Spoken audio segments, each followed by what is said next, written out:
Book 1, Chapter 38. That weak republics are irresolute and undecided, and that the course they may take depends more on necessity than choice.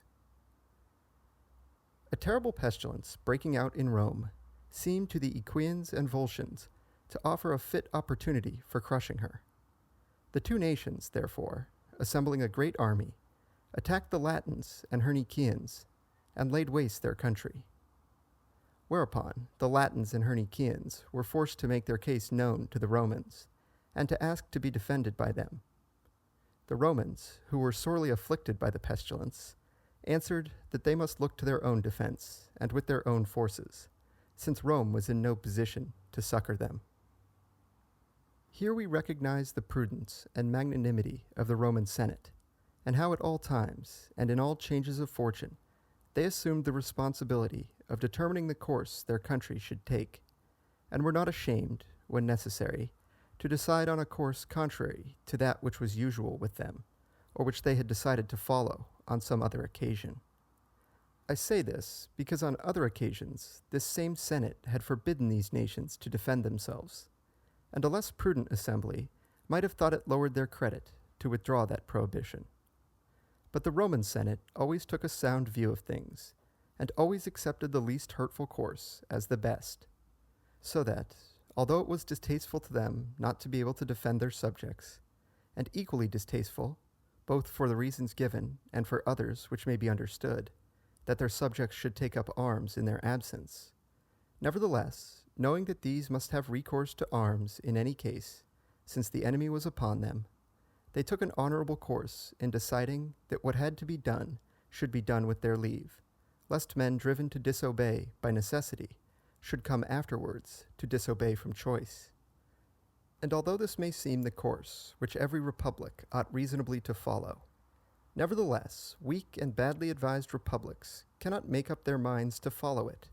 not knowing how to do themselves honor in like extremities.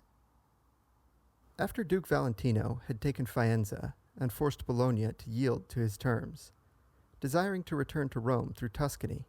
he sent one of his people to Florence to ask leave for himself and his army to pass. A council was held in Florence to consider how this request should be dealt with, but no one was favorable to the leave asked for being granted, wherein the Roman method was not followed. For as the Duke had a very strong force with him, while the Florentines were so bare of troops that they could not have prevented his passage, it would have been far more for their credit that he should seem to pass with their consent than that he should pass in spite of them, because, while discredit had to be incurred either way, they would have incurred less by acceding to his demand. But of all courses, the worst for a weak state is to be irresolute, for then whatever it does will seem to be done under compulsion, so that, if by chance it should do anything well, this will be set down to necessity and not to prudence.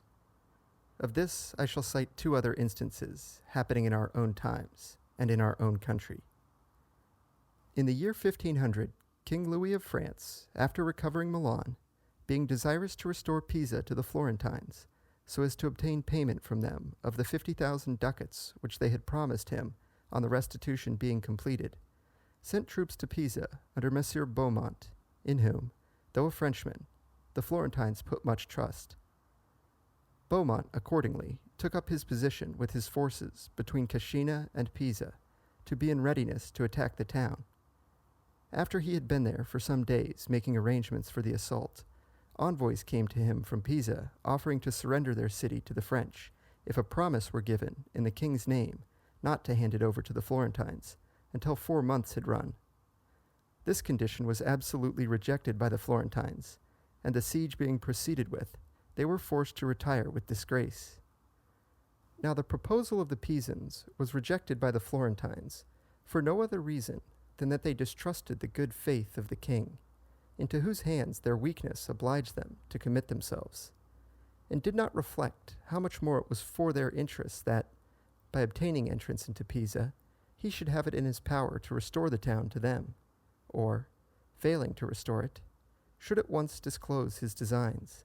than that, remaining outside, he should put them off with promises for which they had to pay.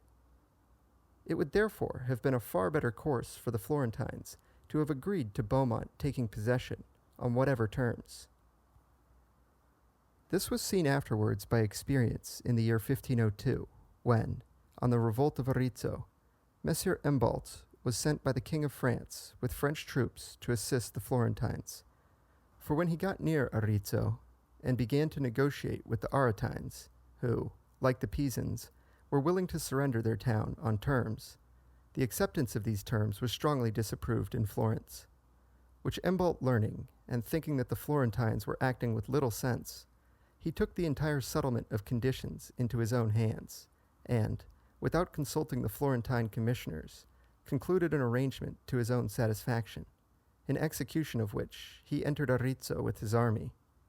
And he let the Florentines know that he thought them fools and ignorant of the ways of the world, since if they desired to have Arezzo, they could signify their wishes to the king, who would be much better able to give it them when he had his soldiers inside than when he had them outside the town. Nevertheless, in Florence, they never ceased to blame and abuse Monsieur Embolt, until at last they came to see that if Beaumont had acted in the same way, they would have got possession of Pisa as well as of Arezzo.